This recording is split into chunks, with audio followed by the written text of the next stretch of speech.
Masalanga beki kamzuilia, yeye kawa mzito kufuata mpira, mshambuliaji kafunga goli la pili. Unaona makosa ya Ninja, na ukiangalia walitenda wote makosa, sio first 11 ni makosa. Tofauti ni upi unaona tamasha la Yanga? Tofauti ni performance. Yanga alikuwa na performance nzuri ukilinganisha na Simba jana.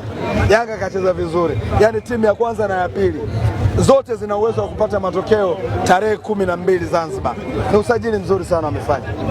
Umesema hapo timu zote mbili zinaweza kufanyaje?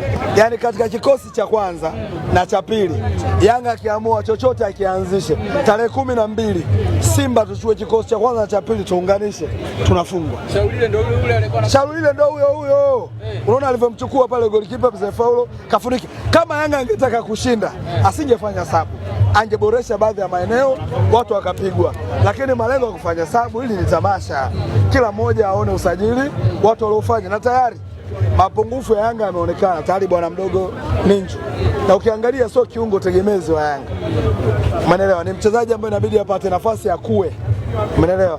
Kwa hiyo niwapongeze, usajili wao una makosa. Jana ulitoa taarifa kwa umma utofika, leo umefika hapa, surprise gani hasa ulitegemea? Kwanza mimi kiukweli, mimi sikuja kuangalia wacheza muziki, sikuja kuangalia utambulisho wa wachezaji, mimi nilikuja kuangalia performance. Yaani mimi nimekuja na nongwa kweli kweli, kwa sababu Yanga msimu mwaka jana unaona ametoka Buba kaingia huyo hapa nani Sakwani, akatoka ule mwenye malasa winga wao nani ule Ekua kaja huyu Mzambia. Kwa unaona tayari wamerekebisha matatizo yao hapo Mchome. Kwa hiyo unaweza kusema kwamba Yanga Afrika katika dirisha hili la usajili wasiongeze mtu, kuna eneo ambalo limepwaya? Yaani hamna sehemu iliyopwaya, Yanga imetimia. Sema vimegawiwa vikosi viwili, wamechukuliwa na wale ambao walikuwa hawapati namba, wamepata namba, wamefanya makosa. Nadhani performance ya Ninja kila mmoja kaiona.